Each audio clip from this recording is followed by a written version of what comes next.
सब थके हुए हैं क्या? Praise the Lord. Praise God. We are saying thank you, Lord, right? Okay, we should have a thankful heart to say thank you.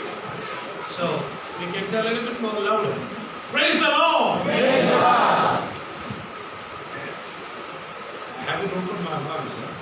अभी तो मैंने सिर्फ आवाज निकालना शुरू किया है। It's a joy to be with you once again. परमेश्वर का धन्यवाद हो कि आपके साथ यहाँ पे आते हुए एक बहुत आनंद की बात है मेरे लिए। Though you are, this church is in my everyday prayer. You know, when I see people, my brothers and sisters, it gives a great joy. ये मेरे प्रार्थना में आपका ये जो कलीसिया है मेरी प्रार्थना में है ही है, लेकिन उसके साथ साथ जब मैं आप मेरे भाई बहनों को यहाँ के कलीसिया को देखता हूँ ये मुझे बहुत ही अत्यंत आनंद प्रदान करता है। In the presence of God, if I say I don't know, I am saying something more. मैं परमेश्वर के सानिध्य में मैं नहीं जानता, मैं और बहुत सारी बातें कहूँगा। I don't know whether it is exceeding my limit to say, but one thing I can tell.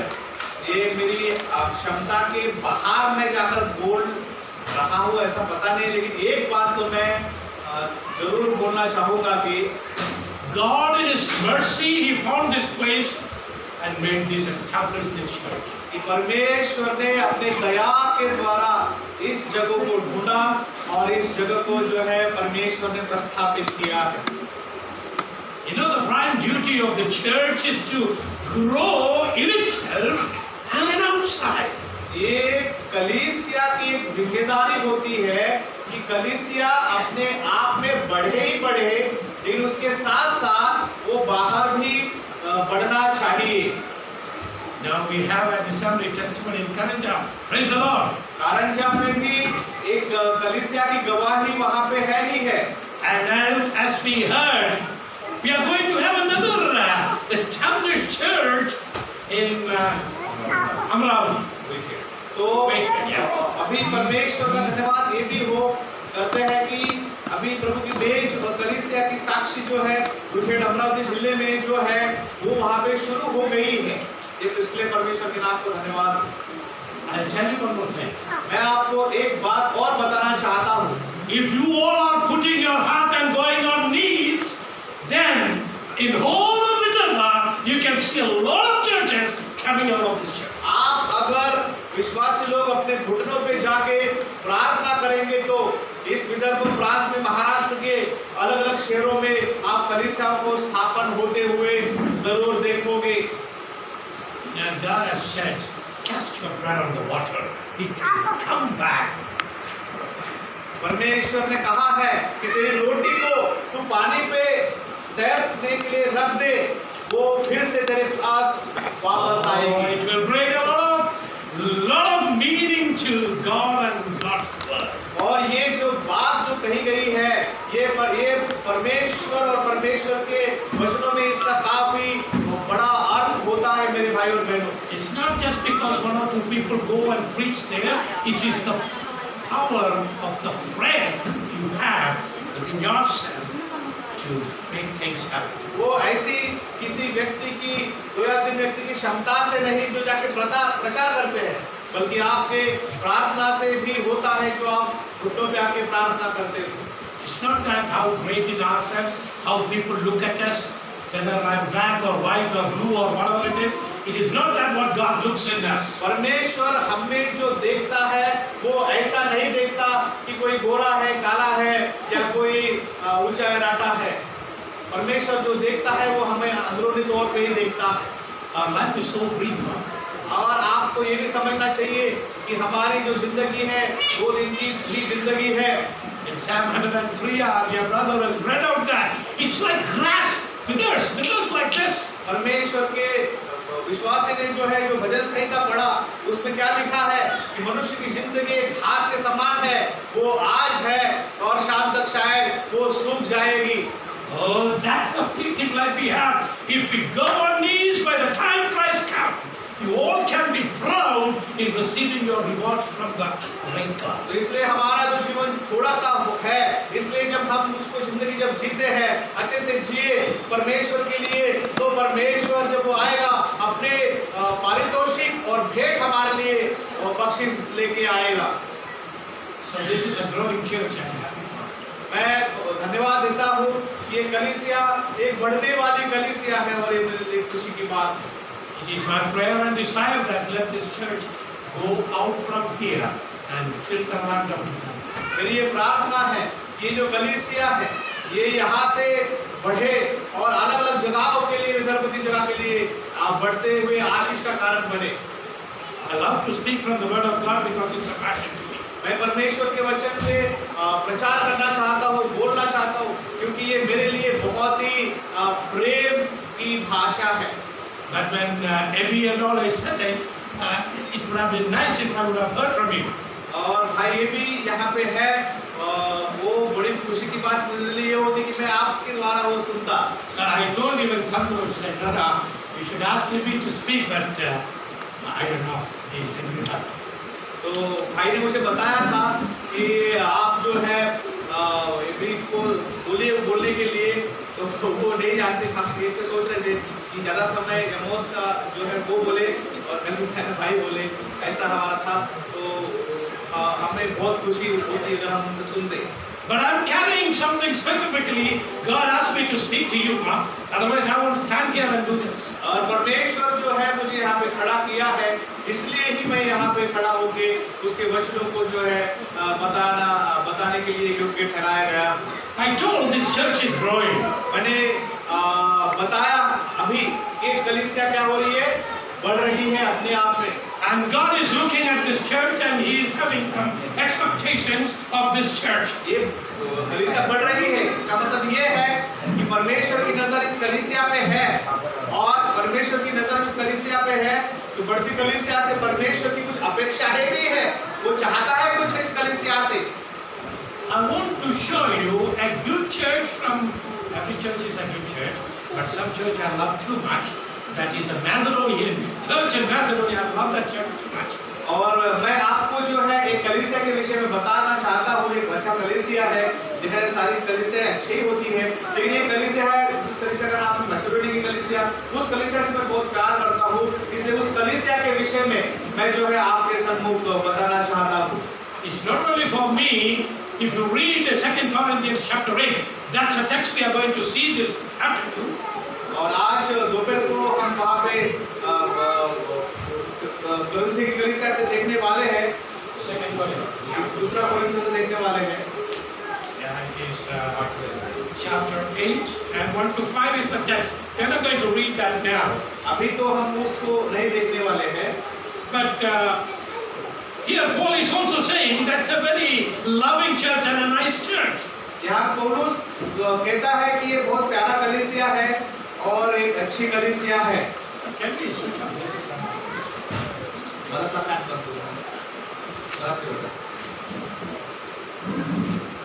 will spend a little bit okay.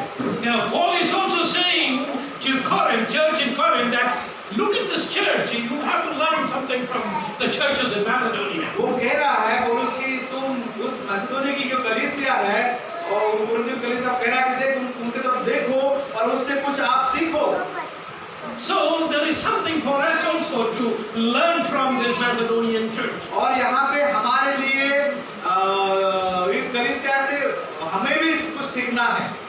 You know, shall we read the first verse of chapter 8? 2 Corinthians chapter 8. दूसरा कोरिन्थियों इसका 8वां अध्याय और उसका जो है पहला वचन जो है कोई हमारे लिए पढ़े। कोरिन्थ दुसरे पत्र 8वां अध्याय पहिले वचन। बंधुजनो, मासिदोनियातील मंडळांवर झालेली देवाची कृपा आम्ही तुम्हास कळवितो। Before I go into the text, I will just tell two words you need to understand. Look at it carefully. इसके पहले की जो वचन पढ़ा गया उसमें हम अपना ध्यान दें, हमें दो शब्दों के अर्थ को अच्छे से पहले समझ लेना चाहिए। See, the word it starts beginning moreover, brethren, that is what it says. तो अपने जो पवित्र शास्त्र में लिखा हुआ है बंधुओं, इसका मतलब और मेरे बंधुओं, It includes brothers and sisters. बंधुओं इसका अर्थ इस कलीसिया के जो संबोधित किया जाता है उसमें बहनें भी आ गई है और भाई भी आ गए हैं, पूरी कलीसिया के लोग उसमें आ गए हैं। That is what is meant by the word used there for brethren. और जब ये ब्रदरन शब्द इस्तेमाल होता है, बंधु जनों हो, ये जो शब्द इस्तेमाल होता है उसमें भाई लोग भी आ गए और बहन लोग भी आए हुए हैं। So it is not just brothers, that is what it means here. यहाँ पे सिर्फ भाई लोग ही बोले गए, ऐसा अर्थ नहीं है। And we see another word there as God bestowed on the churches. It is in plural. और वहाँ पे लिखा हुआ है कि परमेश्वर ने जो अपनी कृपा दी है कलीसियाओं के ऊपर, इसका मतलब एक कलीसिया नहीं बल्कि अनेक कलीसियाओं के ऊपर उसकी कृपा हुई है। So the churches, the Paul refers there, the churches in northern Greece, that is a province. It looked like a Philippi church, Thessalonica, Berea. All these churches are included in this when we say churches. जब पौलुस यहाँ पे खत लिख रहा है और बोल रहा है कलीसियाओं के नाम या मंडलियां, ऐसा लिखा मराठी में, तो उसमें हमें ये भी समझना जरूरी है कि पौलुस अनेक कलीसियाओं को वो संबोधित करके बोल रहा है जो ग्रीस के एक प्रांत में थी। Why I said that is, मैंने आपको ये क्यों कहा है, आपको पता है क्या? when we say Macedonian church, don't think it just these good practices was there in just particular one church. It was in the churches of the province of northern Greece, many churches. तो वहाँ पे जो कलीसियाएं थी वो मैसेडोनिया के उस Greece के प्रांत में अनेक कलीसियाएं थी। उन कलीसियाओं के अच्छाइयों के बारे में पौलुस यहाँ पे वर्णित कर रहा है। And Paul is telling Corinthians, and you look at the churches here, and you have to learn something from that. तो वहाँ पे वो कह रहा है कि देखो हे कुरिन्थ की कलीसियाओं, ये जो कलीसिया है उनको थोड़ा निहारो आप। And in the first verse itself, he says that you need to know. तो वो वहाँ पे कह रहा है इस कलीसिया को कि हे कलीसिया, तुझे ये जानना जरूरी है। It is not just hear about this these churches. वो कहता है कि सिर्फ इस कलीसियाओं के बारे में सिर्फ सुनो मत, बल्कि इस कलीसियाओं को आप जान भी लो। You need to in detail look into that, understand it, and take it as your experience. That's what it means here. I know. वो कहता है कि देख कि तू उनको सिर्फ समझ ना नहीं, उसको जानना भी है और उसको जान के अपने आप में वो रखना भी है। Why I emphasize that word? क्यों मैंने आपको वो महत्व देते हुए उस शब्द को वर्णित किया है? When we see around 3 or 4 qualities of these churches, this is the qualities we need to understand and experience and reproduce. मैं आपको इस शब्द को क्यों आपको महत्व दे के बता रहा हूँ, क्योंकि यहाँ पे इस कलीसियाओं के विषय में 3-4 गुणों को बताया गया है। उन गुणों को हमें भी जो है जानना है, समझ लेना है और समझकर उसे अपने जीवन में कलीसिया में उसे जो है लागू भी करना है। Okay, if you read verse 1, we can see the first quality there. पहला वचन जब हम इस कलीसियाओं के विषय में पढ़ते हैं तो वहाँ पे पहला गुण हम वहाँ पे ये देखते हैं कि Paul in the opening verse itself is saying that, moreover, brethren, we do you know of the grace of God bestowed upon these churches. तो वो वहाँ पे गुण वर्णित करता है उन कलीसियाओं के विषय में कि हे भाइयों, आप जानते हो कि उन कलीसियाओं के ऊपर कैसे परमेश्वर की अनुग्रह हुई है। Because those churches, you can see the grace of God being filled and overflowing from that church. उन कलीसियाओं की तरफ जब हम निहारते हैं तो हमें ये पता चलता है, हमें समझ में आता है कि परमेश्वर का जो अनुग्रह है वो उस कलीसियाओं में भरा पड़ा हुआ है। What is the great grace we see in these churches? हम क्या उस अनुग्रह हम क्या देखते हैं उन कलीसियाओं के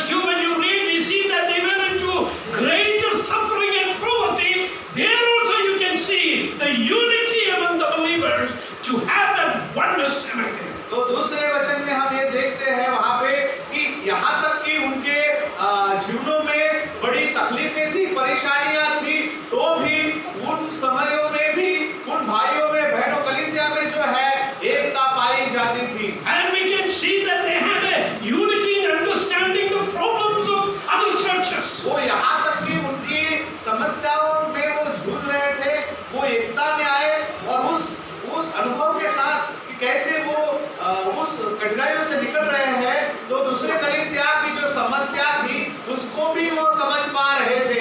And in this church, that God's grace was so much, you can see the unity in collecting money and responding to the needs of other churches. तो उस कलीसिया की एकता इतनी अच्छी थी उनके जीवनों में, जो अनुग्रह था उसमें, कि वो क्या करते थे, भले उनकी कलीसिया की उनकी जरूरतें और तकलीफें थी, तो भी उन्होंने कैसे किया कि उन्होंने उनके कमी में भी पैसा जमा किया, चंदा इकट्ठा किया, ताकि दूसरे जो कलीसियाएं थी उनके जो जरूरतें थी वो भी वो पूरी कर सके। All these things you see in the church, it is because God's grace was abundantly upon that church. वो ऐसा क्यों कर पाए दूसरों के लिए भी? क्योंकि उनके जीवनों में परमेश्वर की बहुतायत का अनुग्रह उनके ऊपर रखा गया था। If you read verse 5, you can see another expression of God's grace when it was there dwelling in the midst of them.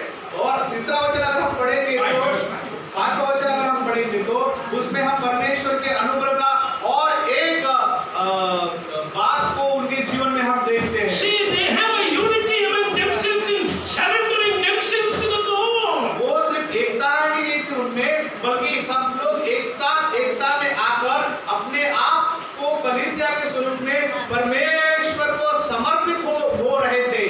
Oh, it's a great joy for God to see when God's grace has been abundantly bestowed on a church to react in these ways so that God's name can be lifted up. ये कितनी परमेश्वर की महान आशीष की बात है कि इस रीति से एकता में आकर एकता में परमेश्वर को अपने आप को समर्पित करना। So the first lesson we have to learn from this is, तो पहला पाठ हमें इन कलीसियाओं से ये सीखना है कि though we are different members, हम चाहे अलग अलग इस कलीसिया के सदस्य क्यों ना हो, we can be together if God's grace bestows upon us. हम अलग अलग सदस्य क्यों ना हो, अगर परमेश्वर का अनुग्रह हमारे ऊपर प्रदान होता है तो हम अलग अलग होकर भी एकता में आकर परमेश्वर को अपने आप को हम समर्पित कर सकते हैं। And secondly, a good quality we can see in verse 2. Again, I'll be referring back and forth between 1 and 5. हम एक वचन से 5 वचन तक आगे पीछे जाएंगे, इसलिए कि एक संदेश आप तक पहुंचा है, तो यहाँ पे हम दूसरे गुण को भी यहाँ पे देखते हैं। Shall we read verse 2 here now? यहाँ पे हम वचन 2 अभी पढ़ेंगे की अशी की संकटाच्या बिकट परीक्षेत त्यांची आनंद व त्यांचे कमालीचे दारिद्र्य यामध्ये त्यांची औदार्य संपदा विपुल झाली। What we read there? यहाँ पे हम क्या पढ़ते हैं कि It is a church. There are many churches in that province. उस प्रांत में अलग अलग अनेक कलीसियाएं थी, And they have great affliction. वहाँ पे हम क्या देखते हैं कि वे जो है उनमें तकलीफें थी। It is not only that they had affliction. सिर्फ इतना ही नहीं कि उनके जीवन में कुछ तकलीफें थी, there is poverty also. तकलीफें थी उसके साथ साथ उनमें कंगालपन भी था, मतलब वो गरीब भी थे वो कलीसिया के लोग। They have nothing to fall upon even for the next time. वो इतने गरीब थे कलीसिया के लोग कि कल का शाम का खाना जो है आज का शाम का खाना भी वो शायद उन्हें नहीं मिल सकता था। But what you can see specifically there, लेकिन उसके वो तकलीफ और गरीबी में भी हम क्या देखते हैं कि see, as a church we read there, they had abundance and joy. तो उस कमतरता में और उस तकलीफ में भी हम क्या देखते हैं कि उनके जीवन में आनंद था। So Paul, when we look at this church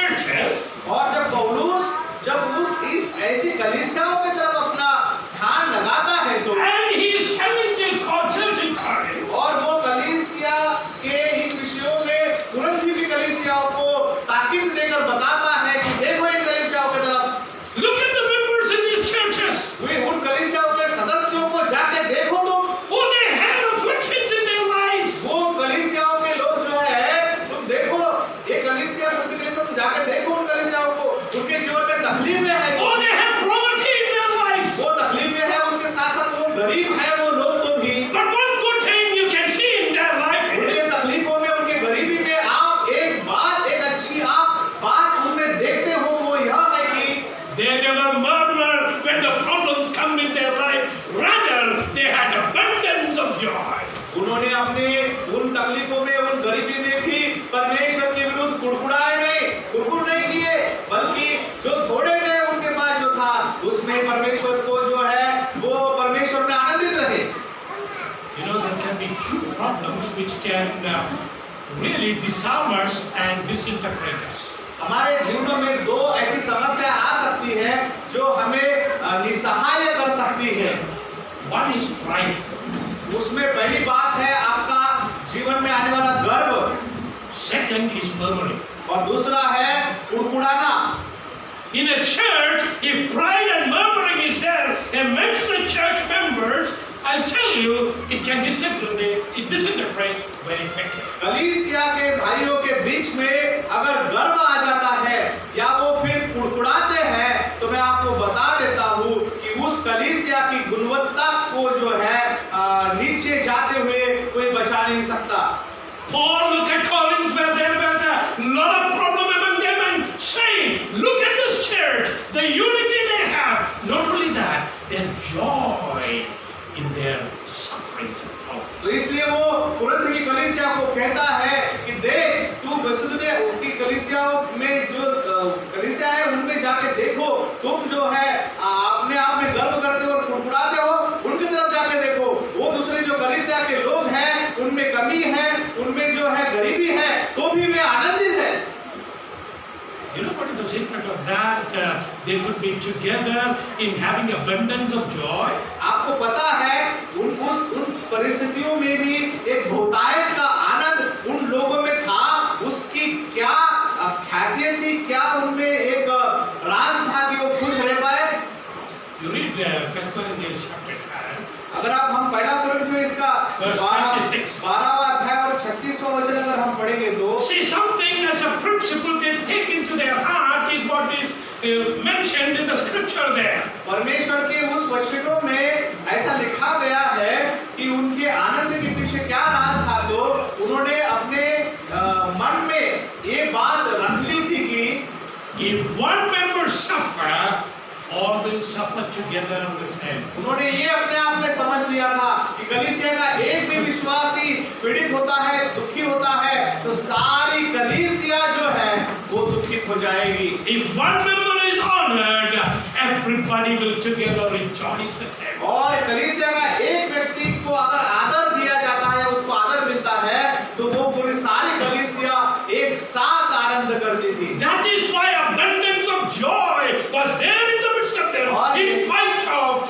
their problems and their poverty. और ये दो कारणों से जो है उनके जीवनों में तकलीफें और गरीबी में भी एक बहुतायत का आनंद उनके जीवन में हम देख पाते हैं।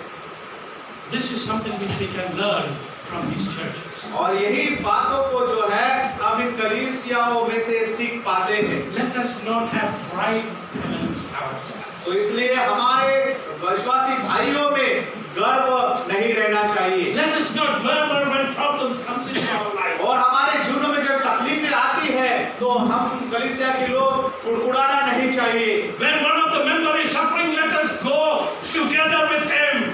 और कलीसिया का एक भी सदस्य बीमार है, तकलीफ में है, तो आइए हम सब कलीसिया के लोग जाके मिलेंगे। When one is being honored, let us all together rejoice in him, rather than having the enmity or envy. और एक कलीसिया का व्यक्ति को आदर मिलता है, उसको सराहना मिलती है, तो उसके साथ साथ हम भी जाके उसके साथ आनंद करेंगे, ना कि किसी से दुश्मनी रखेंगे। This is something very important to have the joy amongst us. इसलिए ये बहुत ही जरूरी है कि हमारे बीच में, हमारे जीवनों में आनंद का रहना। And the third quality, what we can see here is, तीसरी गुणवत्ता हम यहाँ पे क्या देखते हैं कि read verse 3. आइए हम वचन 3 पढ़ेंगे। Please read verse 3. 2 Corinthians 8:3. Read कारण quickly. त्यांनी शक्तीप्रमाणे व शक्ती पलीकडेही आपण होऊन दान दिले अशी मी साक्ष देतो। We see that they are hearing about a problem from somewhere else.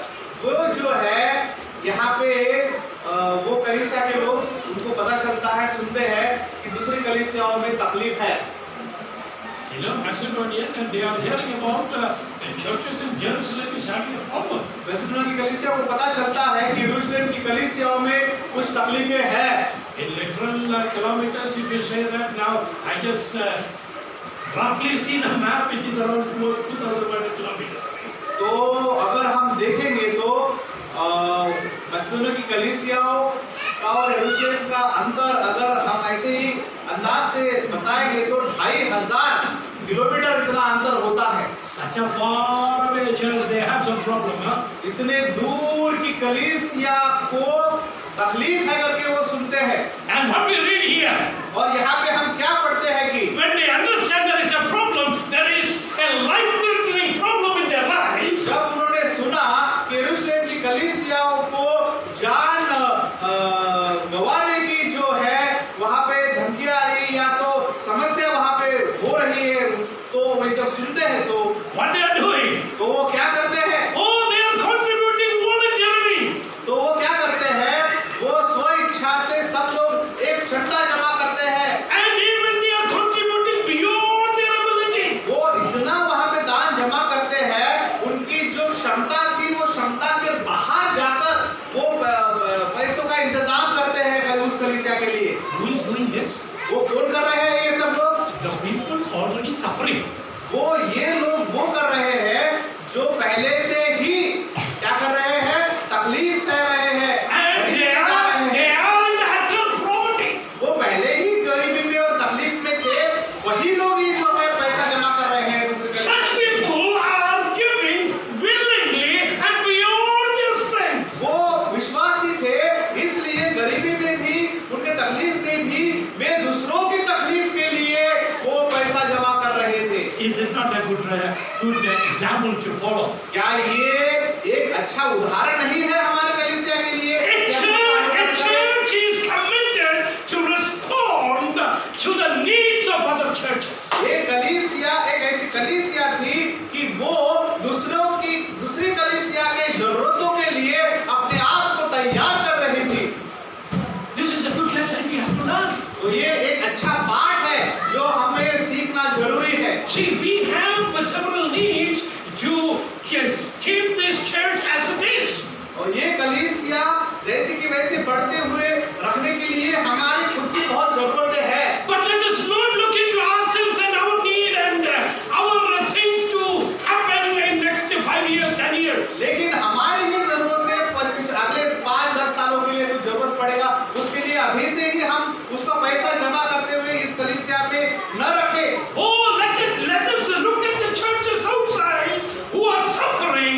Let us willingly and voluntarily give to that church. Respond to the needs of the other church. और दूसरी कलीसिया को भी हमें देखना चाहिए जो हमसे शायद ज्यादा गरीब कलीसिया हो, उनमें अगर तकलीफें हमसे ज्यादा हो रही होगी तो हमें भी हमारे कमतरता में भी हमें उनके काम आना चाहिए। Oh, this is a very important lesson every church need to learn. तो ये एक बहुत ही महत्वपूर्ण पाठ है जो हमें सीखना जरूरी है इन कलीसियाओं से। I've been to several churches. मैं बहुत सारे कलीसियाओं में जाके सहभागिता किया हूँ। I've heard about several churches. मैंने बहुत सारे कलीसियाओं में भी वचनों की सेवकाई को सुना है। I've heard that some churches are there, they give only to big organizations so that their names will come there. वो कुछ कलीसियाएं ऐसी हैं जो सिर्फ बड़े-बड़े संस्थाओं को ही पैसा दान भेजती है ताकि उनका नाम किताबों में बड़े-बड़े अक्षर में आए। I know a businessman in Dubai. मैं एक बिजनेसमैन व्यक्ति को जानता हूँ जो दुबई में रहता है। He is a very big businessman at that time. Now that means he is no more a businessman. तो उस समय में वो एक बहुत बड़ा बिजनेसमैन था, उसको मैं जानता था, इसका मतलब अभी वो नहीं है उतना बड़ा व्यापारी। Because he just lost everything and he flee from Dubai. वो अभी सब कुछ उसका खो गया, सब कुछ वो इसमें आ गया वो और वो दुबई से भाग गया। He called me for a lunch with him one day. एक दिन उसने मुझे उसके साथ खाना खाने के लिए आमंत्रित किया। So I went to his big posh villa there. So I went there with my wife and children. मैं मेरे पत्नी और बच्चों के साथ उसके बहुत बड़े बंगले में खाना खाने गया। And after the lunch, I was sitting and spending a little bit of time with him, because his children were there. हम खाना खाने के बाद मैं उस व्यक्ति के साथ कुछ समय बिता रहा था क्योंकि बच्चे बाहर थे। And his wife came and told me like this. उसकी पत्नी ने आकर मुझे इस प्रकार से बताया। You know Malayalam, right? You can translate it to Malayalam, right? Okay, because he said in Malayalam, so I will tell in Malayalam. He said that, you know, ഈ അച്ചായന് ഒരു പ്രശ്നമുണ്ട്. ആരെയും വന്ന് എന്തെങ്കിലും പറഞ്ഞാൽ അങ്ങ് എടുത്തങ്ങ് കൊടുക്കും. അങ്ങനെ ഒരു 50 ലക്ഷം രൂപ. He says that my husband got a problem. You know, if somebody comes and asks, he just give, and he gave like that 50 lakhs to my institution. तो उसने कहा कि मेरा पति इतना ये है, उसको अगर कोई भी आके पूछता है कि भाई ये जरूरत है तो वो दे देता है। ऐसे ही उसने 50 लाख रुपए एक संस्था को दान दे दिए। And they put a good store there and wrote his name and his association there. It is there still, I think so. और उसने 50 लाख दिए करके वो संस्था ने क्या किया, वो जो संपत्ति वहाँ बनाई थी, वो संपत्ति के ऊपर एक बड़ा पत्थर लगाया और उस पत्थर पे उस आदमी का नाम लिख दिया कि ये फलाने बिजनेसमैन ये आदमी ने ये पैसा दिया करके उसका नाम बड़े अक्षर में लिख दिया। When his और wife, पता चला भी है शायद। when his wife is telling me, then you can understand the unity amongst them will give it.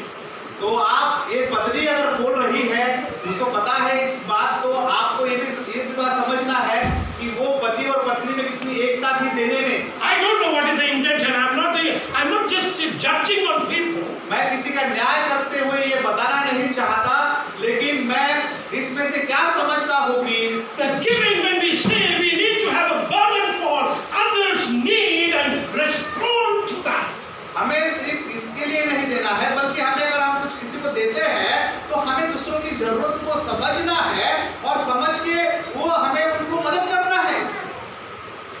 It is a good quality our church needs to adopt. तो हमें ये एक अच्छा गुण है जो इस कलीसिया से हमें स्वीकार करना चाहिए। Never think that in this world we will have enough and more, then we will give something. ऐसा कभी मत सोचो कि इस संसार में हमारे पास बहुत बाद में आएगा, बहुत कुछ आते रहेगा, हमारे पास बहुत रहेगा तभी हम देंगे लोगों को करके। That will never happen.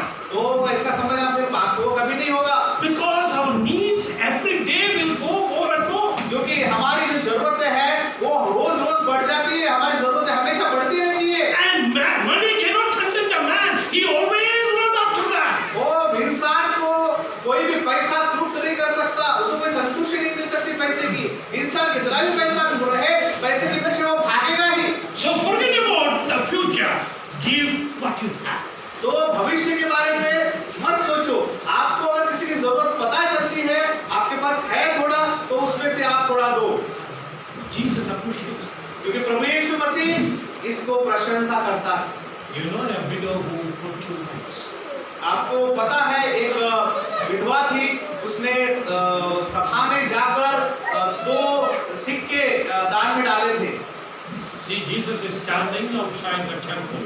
वो प्रभु यीशु मसीह जो है मंदिर के बाहर खड़े होकर दिखा रहे हैं सबको। Oh, many people are coming and putting offering here. और बहुत से लोग आ रहे हैं और दान पात्र में बड़े-बड़े धन को दान पात्र में लोग डाल रहे हैं करके वो देख रहा है। And amongst that, he see a woman who just come and put 2 mites. I don't know, since he is God, he could see what she is putting in. तो वो एक गरीब विधवा वहाँ पे आती है और वो अपने पास के 2 छोटे सिक्के जो है, तो आने उस समय के पकड़ लीजिए, वो उस दान पात्र में डालती है। वो परमेश्वर देख रहा है क्योंकि शायद वो जानती भी नहीं होगी। You know what Jesus is telling to the disciples here? वो प्रभु यीशु मसीह जो है अपने शिष्यों को उस स्त्री के बारे में क्या बताता है, आपको पता है क्या? She had given more than all these things, all these people. वो कहता है कि इसने 2 ही नारे वहाँ पे डाले हैं, लेकिन आपको पता है क्या शिष्यों, क्योंकि उसने ये जितना भी धन लोगों ने यहाँ पे भर भर के डाला है, उससे ज्यादा उसने दिया है करके वो कहता है। It is not that Jesus does not know, what is money. He know what is a big money and a small mite. ऐसा नहीं है कि प्रभु यीशु मसीह को पैसे का हिसाब नहीं आता था, बड़े बंडल को और छोटे नाने को पहचान सकता था कि कौन सा ज्यादा है और कौन सा कम है। But again, after knowing it, the 2 mites, Jesus looks at it and says, She gave everything, and he asked one more thing. What she got to leave, that is what she got. तो वो कहता है कि देखो उसने 2 आने वहां पे डाले हैं, वो इन सबसे लोगों से ज्यादा है, क्योंकि उसके पास वो 2 ही आने थे जिसके जरिए वो जीविका कर सकती थी, वो उसने वो भी उस पे डाल दिया है। Others have given out of their abundance. लोगों ने जो डाला है उनके बहुतायत के धन में से थोड़ा लाके डाला है। God loves people putting more. परमेश्वर दान में डालने वाले बहुत ज्यादा डालने वालों से तो प्रेम करता ही है। But God honors when you give what you have fully to Him. लेकिन परमेश्वर इसलिए भी आदर करता है जब आपके पास जो है और वो भी आप दे देते हो परमेश्वर के लिए। So learn to give. इसलिए परमेश्वर को देने के लिए सीखना हमें जरूरी है। It's not that 5 rupees or 10 rupees or 20 rupees. That's not the matter we talk here. आप 5 रुपए डालते हो, 10-20 रुपए डालते हो, आप कितना डालते हो, ये बात हम यहाँ पे मायने नहीं रखती है। Oh, when you give what you have from within you. लेकिन आप जो भी कुछ डालते हो दान में, वो आपके दिल से अपने पूरे मन से वो होना चाहिए जब आप वो डालते हो। When you give like that, जब आप उस दिल से आप उस दान पात्र में दान देते हो तो church can respond to the needs of a church. तब जाकर कलीसिया के पास कुछ धन रहेगा और वो धन से कलीसिया के दूसरे विश्वासी और दूसरे कलीसिया के जरूरतों को हम पूरा कर सकते हैं। Because Bible very clearly says that every church is an independent church. There is no branch business in the church. क्योंकि बाइबल बहुत स्पष्ट रूप से बताती है कि हर एक कलीसिया एक स्वतंत्र कलीसिया होती है, वो किसी से जुड़ी नहीं होती है, वो कोई धंधा पानी पैसे का व्यवहार नहीं होता है। But we need to be responsive to other churches' needs. लेकिन हमारा कर्तव्य ये होता है कि दूसरी कलीसिया की जरूरतों को भी पूरी करने के लिए हम हमारा योगदान करें। And the fourth good quality what we can see is in verse 5. तीन गुणों को हमने यहाँ पे देखा है और चौथा गुण जो अभी हम यहाँ पे देखने जा रहे हैं इस कलीसिया का, वो यह है कि Something very honorable and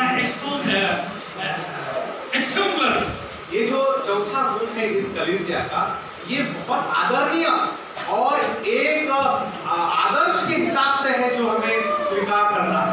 What is that? Can you read verse 5? I will close here. वो चौथा गुण क्या है वो देख के हम समाप्त करेंगे यहाँ पे, और वो क्या है वो हमें पढ़ लेंगे वचन 5।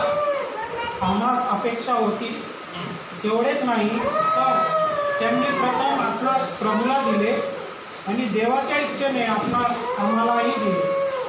So what we read there, वहाँ पे हम क्या पढ़ रहे हैं कि but first gave their own selves to the Lord. तो पहले उस कलीसिया ने क्या किया, पहले उन्होंने अपने आप को प्रभु के हाथ में दे दिया।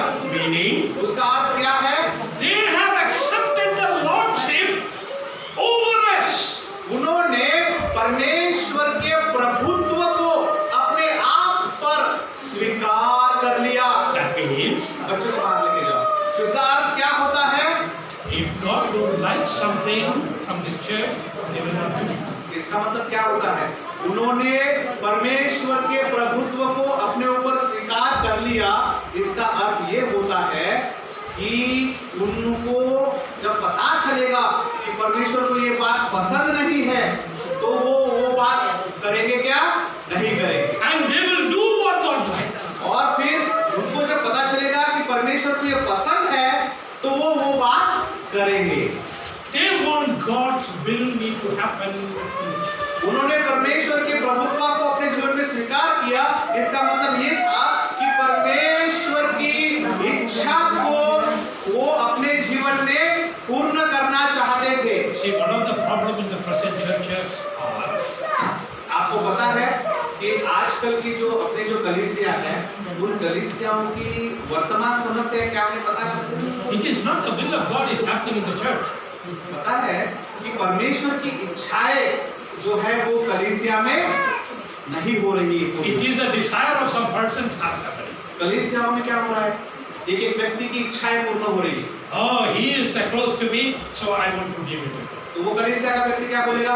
वो मेरे पास वाला है, मैं उसी को ही मदद करूंगा पैसे की। Oh, this institution is close to me, so let me give something. वो एक संस्था है, वो मेरी पहचान की है, तो मैं उसी को जो है दान दूंगा। Oh, they are not submissive to any person other than the headships of the Lord. वो लेकिन वैसा इस कलीसिया का नहीं है, वो किसी के पक्षपात में नहीं थे, वो सिर्फ और सिर्फ परमेश्वर को ही समर्पित थे। See, when this word of God is written, Holy Spirit reads, emphasize one word there, but first they did. उसमें क्या लिखा हुआ कि जब पवित्र आत्मा इस वचनों को लिख रहा था, तो वो शब्द को परमेश्वर के वचन में लिखा गया, सबसे पहले उन्होंने अपने आप को दे दिया। Meaning, उसका अर्थ क्या है? their foremost priority is to accept the will of God over the ruling of the church. तो वो उनमें एक गुण था ये वाला कि उन्होंने कलीसिया को चलाने के लिए उन्होंने परमेश्वर के प्रभुत्व को, परमेश्वर को प्रथम स्थान देकर वो स्वीकार किया कलीसिया को चलाने के लिए। It is not ending there. सिर्फ उतना ही वहां पे वो समाप्त नहीं होता है। And when you read that verse again in the second half, it says, तो वहां पे दूसरा वचन अगर हम वहां पे पढ़ते हैं तो वहां पे ऐसा कहता है कि and they are submitting themselves unto us also. और यहाँ तक कि वे परमेश्वर को प्रथम स्थान दिए और हम सेवकों को उन्होंने अपने आप को जो है नम्रता के साथ हमारे पास भी आए। That means the church is disciplined to accept the leadership in all needs. तो उन्होंने ये भी सीख लिया कि कलीसिया में जो प्रधानता की जो पोजीशंस होती है उसको आदर देना भी उन्होंने सीख लिया है वहां पे। See, this is another big problem in the churches. ये भी एक बड़ी समस्या है आजकल की कलीसियाओं में। Many churches we can see they are not ready to accept the leadership.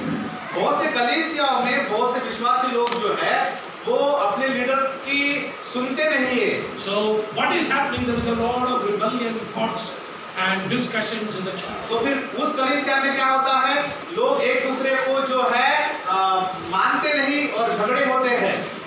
Even in Corinth that was there. और यही समस्या कुरिन्थ की कलीसिया में भी थी। Because there were people who say, I am the heart of Apollos, I am of Paul, you know, all these things were there. तो उस कलीसिया में, कुरिन्थ की कलीसिया में लोग बोलते थे, ए मैं पौलुस का विश्वासी हूँ, मैं अपोलोस का विश्वासी हूँ, ऐसे अलग-अलग अपना नाम वो करते थे। But this church is different from that. लेकिन ये जो कलीसिया जो थी वहाँ पे कुरिन्थ की जो कलीसिया है, वो उस प्रांत की जो कलीसिया थी, वो अलग कलीसियाएं थी। Their priority, topmost priority, is to accept the lordship over the church. उनके जीवन में एक गुण ये था कि वे उनमें सबसे प्राथमिकता, सबसे प्रधान प्राथमिकता उनके जीवन में कलीसिया में वो थी कि वो परमेश्वर को प्रथम स्थान दे देते। And secondly, accepting and honoring the leadership of the church. और वहां तक तो ठीक था, लेकिन उसके बाद में भी वो कलीसिया में जो अगुवे नियुक्त किए गए थे उन अगुवों को अपने आप को समर्पित करते थे, उनकी अगुवाई को मान्य करते थे। That is why Paul is saying, Corinth church, look at them, know them, learn from them. इसलिए कुरिन्थ की कलीसिया को बोलता है, हे कुरिन्थ की कलीसिया, तू उन कलीसियाओं को जाके देख उस कलीसिया को कि उस कलीसिया में कितनी अच्छी सोच है। This is a good lesson we have to learn. ये एक बहुत बड़ा अच्छा पाठ है और एक जो हमें सीखना Our होगा। time is over here, so I'll just wind up what we have discussed this morning. यहाँ पे हमारा समय खत्म होता है, लेकिन हमने जो संदेश सुना उसका सारांश हम यहाँ पे आपको बताना चाहते हैं। Paul is telling the church in Corinth, no, look and learn from the churches in Macedonia. पौलुस जो है कुरिन्थ की कलीसिया को कहता है कि तो हमें भी वो कहता है कि हम मैसेडोनिया की कलीसिया को जो है देखें, निहारे और समझें उस कलीसिया के गुणों को। First, we saw that God's grace was there. तो पहला हम बात उस कलीसिया में ये देखते हैं कि परमेश्वर का अनुग्रह उनके ऊपर बहुतायत से था। And secondly, we saw that they were not a murmuring people, they were against the problems in their lives. और वो लोगों की कलीसिया इतनी अच्छी थी कि जब उनके जीवन में गरीबी और तकलीफें थी, समस्याएं थी, तो भी उन्होंने परमेश्वर के विरुद्ध कभी उड़ाए नहीं। And thirdly, we have seen तीसरी बात जो हमने यहाँ पे ये देखा कि that church was responsible in responding the needs of others. वो जो है दूसरे कलीसिया की जरूरतों को पूर्ण करने के लिए वो अपनी जवाबदारी भी स्वीकार करने वाले लोग थे। And fourthly, we have seen चौथी बात जो अभी हमने यहाँ पे देखी है कि their foremost priority is to accept the lordship over their church. वो चौथा बहुत अच्छा गुण ये भी था कि कलीसिया के ऊपर अगर सबसे प्राथमिकता अगर उन्होंने किसी को दी थी तो वो परमेश्वर को दी थी। परमेश्वर के प्रभुत्व को उन्होंने अपने कलीसिया के सेवकाई में स्वीकार किया था। Then to accept and honor the leadership of the church. और पहले परमेश्वर की प्रभुत्व को स्वीकार किया।